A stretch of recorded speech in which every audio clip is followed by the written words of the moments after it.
ఓటములు సహజం.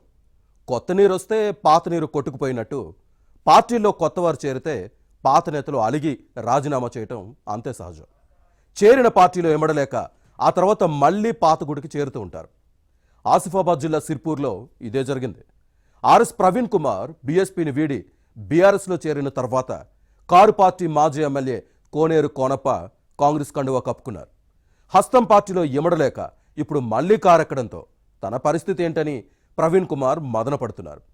కోనేరు కోనప్ప గులాబీ గుటికి రావడంతో సిర్పూర్తో ప్రవీణ్ కుమార్ అనుబంధం ముగిసినట్టేనా? కోనప్ప చేరికతో ప్రవీణ్ లెక్క తప్పిందా? 2028 ఎన్నికల్లో సిర్పూర్ నుంచే పోటీ చేస్తానన్న ప్రవీణ్ కుమార్ రాజకీయ భవిష్యత్ ఎలా ఉండబోతోంది? ఏ సమీకరణాలతో కోనప్పను బీఆర్ఎస్లోకి తిరిగి చేర్చుకున్నారు? చేరికను వ్యతిరేకించిన ప్రవీణ్కు గులాబీ దళపతి కేసీఆర్ ఇచ్చిన హామీ ఏంటి? Watch this inside story.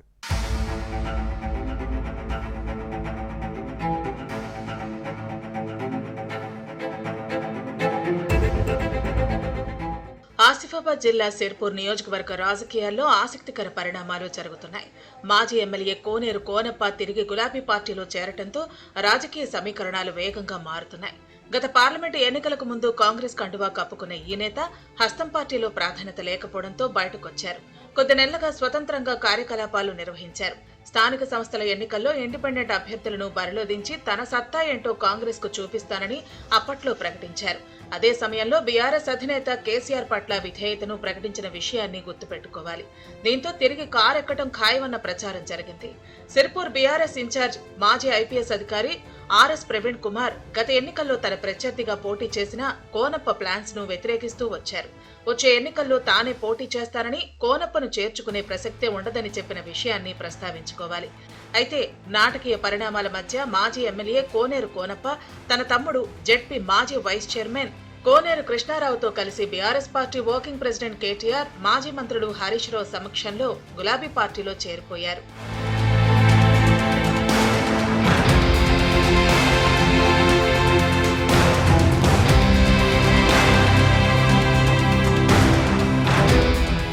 మాజీ ఎమ్మెల్యే కోనేరు కోనప్ప గులాబీ గూటికి చేరటంతో ఆర్ఎస్ ప్రవీణ్ కుమార్ రాజకీయ భవిష్యత్తుపై రకరకాలుగా చర్చ సాగుతోంది.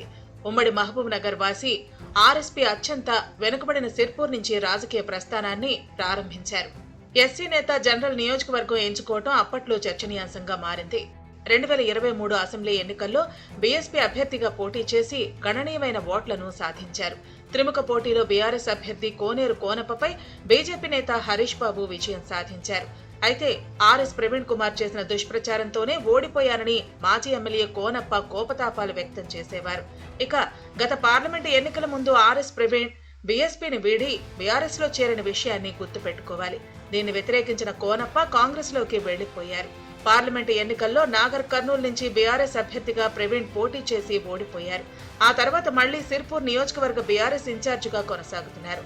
2028లో ఇక్కడి నుంచే పోటీ చేస్తానని ప్రకటించారు. ఇంతలోనే కోనప్ప చేరటంతో ప్రవీణ్ కుమార్ అంచనాలన్నీ తలకిందులయ్యాయన్న చర్చ సాగుతోంది.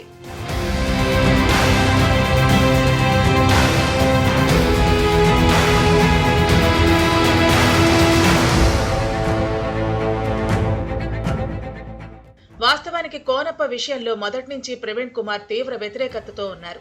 స్థానికేతరుడైన కోనప్ప సిర్పూర్ ఎమ్మెల్యేగా పలుమార్లు ప్రాతినిధ్యం వహించినా అభివృద్ధి చేయకపోగా ఇక్కడి వనరులను దోచుకున్నారన్నది ప్రవీణ్ ప్రధాన ఆరోపణ. సిర్పూర్ వెనుకపాటుకు కోనప్ప కుటుంబమే కారణమన్న వాదాన్ని వినిపించారు. అయితే ప్రవీణ్ ఆలోచన ఎలా ఉన్నా బీఆర్ఎస్ అధిష్టానం మాత్రం రకరకాల సమీకరణాలను దృష్టిలో పెట్టుకుని కోనేరు కోనప్పను చేర్చుకున్నట్టు తెలుస్తోంది. కమ్మ సామాజిక వర్గ నేత కోనప్పకు నియోజకవర్గంలో వ్యక్తిగతంగా బలగం ఉంది. గతంలో బీఎస్పీ ఎమ్మెల్యేగా ప్రాతినిధ్యం వహించారు. అదే సమయంలో రాష్ట్ర వ్యాప్తంగా బలమైన నేతలను తిరిగి చేర్చుకుంటూ పార్టీ శ్రేణుల్లో జోష్ పెంచుతున్నారు కేసీఆర్. కోనప్ప గులాబీ గూటికి రావడంతో సిర్పూర్ నియోజకవర్గ స్థానిక సంస్థల ఎన్నికలతో పాటు త్వరలో జరగబోయే జూబ్లీహిల్స్ అసెంబ్లీ స్థానం బైపోల్లోనూ కొంత కలిసి వస్తుందని గులాబీ బాస్ అంచనా వేశారు. కోనేరు చేరికపై ఆర్ఎస్ ప్రవీణ్ కుమార్ అభ్యంతరం వ్యక్తం చేసిన దీర్ఘకాల ప్రయోజనాల కోణంలో గులాబీ కండువా కప్పినట్టు పార్టీ వర్గాల్లో వినిపిస్తోంది.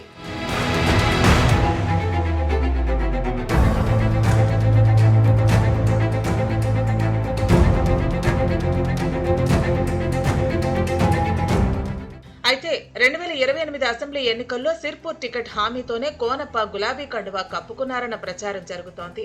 దీంతో సిర్పూర్ నియోజకవర్గంతో ఆర్ఎస్ ప్రవీణ్ కుమార్ అనుబంధం ముగిసినట్టేనని భావిస్తున్నారు. అదే సమయంలో ఈ నేత రాజకీయ భవిష్యత్తుపై కేసీఆర్ నుంచి స్పష్టమైన హామీ ఇచ్చినట్టు సమాచారం. నియోజకవర్గాల పునర్విభజన జరిగితే అవకాశాలుంటాయని చెప్పినట్టు తెలుస్తోంది. ఒకవేళ పునర్విభజన జరగకపోయినా అచ్చంపేట అసెంబ్లీ లేదా నాగర్ కర్నూల్ పార్లమెంటు స్థానంలో సర్దుబాటు చేస్తానని భరోసా ఇచ్చారని ప్రచారం జరుగుతోంది. బీఆర్ఎస్ అచ్చంపేట ఇన్ఛార్జ్ గువ్వల బాలరాజు పార్టీని వీడి బీజేపీలో చేరారు. దీంతో అక్కడ పార్టీ వ్యవహారాలను చూసే నేతే లేరు. ఈ నేపథ్యంలో ప్రవీణ్ కుమార్ ను అచ్చంపేటకు షిఫ్ట్ చేయడం లాంఛనమేనని గులాబీ పార్టీలో చర్చ జరుగుతోంది. అయితే సిర్పూర్ నియోజకవర్గంలో ఆర్ఎస్ ప్రవీణ్ ను నమ్మి ఇతర పార్టీల నేతలు బీఆర్ఎస్ లో చేరారు. కోనప్ప చేరికతో అలాంటి వారు తమ రాజకీయ భవిష్యత్తుపై ఆందోళన చెందుతున్నారు. కోనప్ప ఆర్ఎస్పీ మధ్య సయోధ్య కుదురుతుందా అన్నది ప్రశ్నార్థకంగా మారింది. ఈ విషయంలో పార్టీ అధిష్టానం ఎలాంటి చర్యలు తీసుకుంటుందో చూడాలి.